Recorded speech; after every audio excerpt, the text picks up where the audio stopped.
নমস্কার, সুরভির জগৎ ইউটিউব চ্যানেলের নতুন একটি ভিডিওতে সকলকে অনেক অনেক স্বাগতম। আশা করছি যে যেখান থেকে দেখছেন সকলে ভালো আছেন, সুস্থ আছেন। আমরাও ভালো আছি। আজকে সন্ধ্যাবেলা থেকেই ভিডিওটা স্টার্ট করলাম।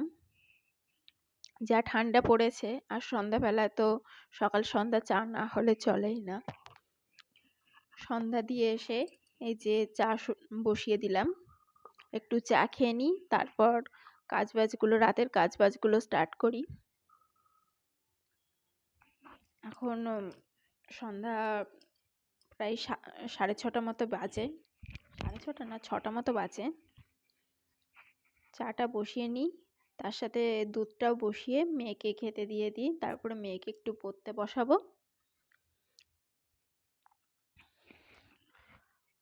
না হলে পরে রাত বেশি হয়ে গেলে পরে তখন আর কোনো কাজ করতে ভালো লাগবে না।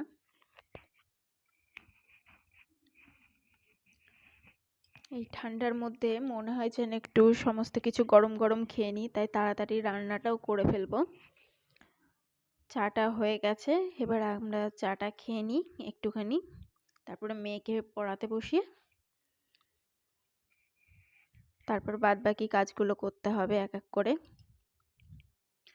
আজকে একটু বেরিয়েছিলাম বলতে সকালবেলা একটু একটা জায়গায় দরকার ছিল, তার জন্য বেরিয়েছিলাম। তো শীতের বেলা এমনি ঘুম থেকে উঠতে দেরি হয়ে যায়, আর ঠান্ডার মধ্যে হাত পা চলতেও চায় না। তো তাড়াতাড়ি রান্না বান্না করে বেরিয়েছিলাম। এবার বেশ কিছু বাসনপত্র সিঙ্কে রয়েছে, সেগুলো এখন ধুয়ে নিই।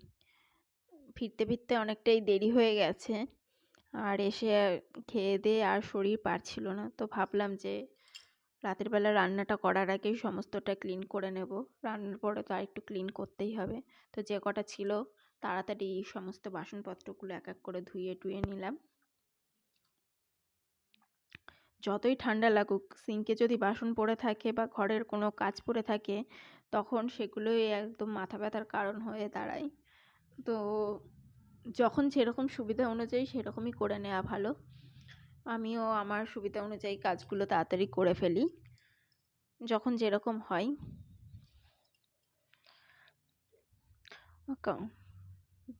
তবে আমি চেষ্টা করি যে বাসন যাতে রাতে না কোনোভাবেই না জমে যায়। রাতের বেলা সিঙ্কে বাসন থাকাটা ঠিকঠাকও নয়। তাই বেশ কিছু বাসন দুপুরের বাসনও হয়েছিল, সেগুলো সবই ধুয়ে নিলাম।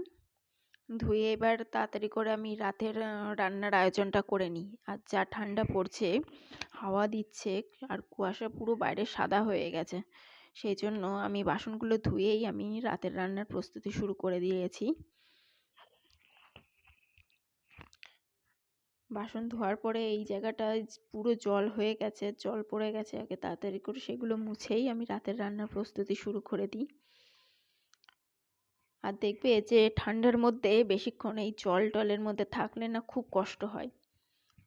সমস্ত কিছু গুছিয়ে নিয়েছি, মশলাও করে নিয়েছি। রাতে ভাবছি যে একটুখানি ফুলকপি আর আলু দিয়ে তরকারি করব, আর তার সাথে থাকবে গরম গরম রুটি। আসলে শীতকাল আসলে পরেই নানান রকম কিছু খেতে ইচ্ছা করে, কিন্তু সব দিন নানান কিছু বানাতেও ইচ্ছা করে না। মনে হয় যত সিম্পলভাবে কিছু একটা করে নিই তাড়াতাড়ি করে। আর আজকে খুবই ক্লান্ত লাগছিল, এই জন্য সমস্ত কিছু তাড়াতাড়ি করে নেওয়ার চেষ্টা করছি। মশলাটাও একবারে করে নিয়েছি, যাতে সব কিছু গুছিয়ে নিয়ে করলে পরে বেশিক্ষণ সময় লাগবে না, তাড়াতাড়ি হয়ে যাবে চটজলদি।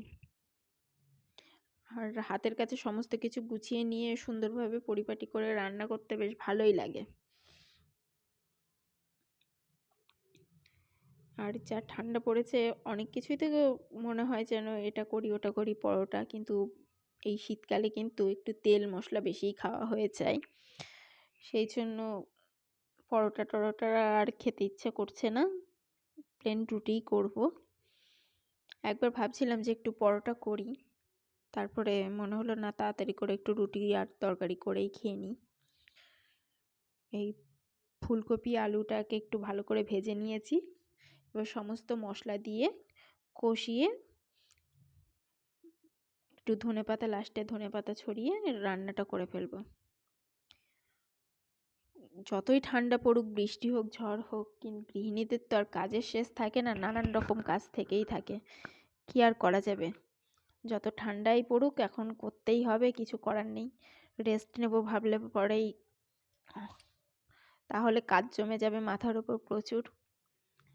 আর আমি না বাইরের খাবার বেশি একটা সহ্য করতে পারি না, খেলে পরেই আমার সমস্যা দেখা দেয়। এই জন্য ঘরেই সবসময় খাবার করার চেষ্টা করি। আমার বাইরের খাবার একদমই এখন খুব একটা হজম হতে চায় না। আগে খেতে ভালো লাগতো, কিন্তু আমার একটু সমস্যা দেখা দেওয়ার পর থেকে আর ডাক্তারও না করেছে, সেই থেকে আমি যতটা সম্ভব পারি এড়িয়ে চলারই চেষ্টা করি। আর ঠান্ডা তো এখন পড়া শুরু হলো, এতে চলতেই থাকবে। কি জানি, আজকে তো সারাদিন রোদ ছিল না, কি হবে কালকেও। যাই তাড়াতাড়ি রান্নাটা কমপ্লিট করে নিই, তাড়াতাড়ি করে খেয়ে দিয়ে শুয়ে পড়বো। বেশি দেরিও করতে ইচ্ছা করছে না, মনে হচ্ছে যেন তাড়াতাড়ি শুয়েই পড়ি। এই জন্য আমি চটজলদি যত সিম্পলভাবে করা যায় সেটাই করছি। আর এইদিকে আমি আটাটাও মেখে রেখে দিয়েছি, আটাটা মেখে কিছুক্ষণ ঢাকা চাপা দিয়ে রেখে দিয়েছি, তাহলে পরে আটাটা না খুব সফট হয় আর রুটিগুলোও ভীষণ সফট হয়। আমার তরকারি প্রায় কমপ্লিটই হয়ে গেল, এবার তাড়াতাড়ি করে আমি আটাটাও মেখে ফেলবো বলতে মাখাই রয়েছে, এবার বেলে ভেজে ফেলবো। শীতকালে রুটির সঙ্গে কিন্তু বেগুন পোড়া বেশ ভালোই লাগে, আমার কাছে তো বেশ ভালোই লাগে, অনেকের কাছেই ভালো লাগে। কিন্তু আজকে আর বেগুন পোড়া করার মতো বেগুন আজকে ছিল না, তো এই জন্যই ফুলকপি করেছি। এক এক দিন এক একটা খেতে বেশ ভালোই লাগে, শীতকালে মনে হয় যেন এটা ওটা করে খাই, কিন্তু সেই যা ঠান্ডা পড়েছে আর কি বলবো। যাই হোক, আমার তরকারিটাও হয়ে গেছে, এবার তাড়াতাড়ি করে রুটিটা করে, আর মেয়েরও ঘুম পেয়ে গেছে,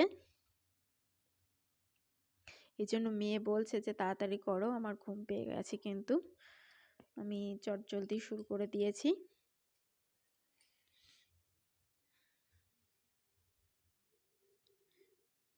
আমি রান্না করছি আর মেয়ের সঙ্গে পাশে বকবক করছি, মানে ওর ঘুম পেয়ে গেছে, যাতে ও না ঘুমায় ওকে জাগিয়ে রাখার চেষ্টা।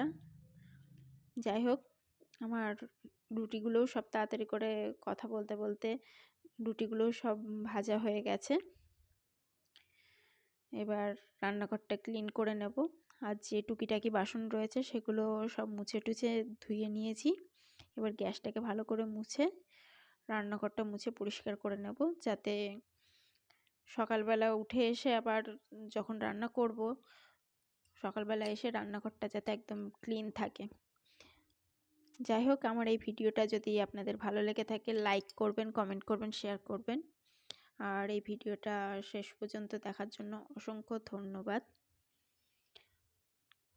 রান্নাঘর রাতের বেলা সিঙ্কে যাতে কোনো বাসনপত্র না থাকে এবং রান্নাঘরটা যাতে নিট অ্যান্ড ক্লিন থাকে, সেটারই সবসময় চেষ্টা করি, আর এটা রাতের বেলা করেও থাকি আমি। অসংখ্য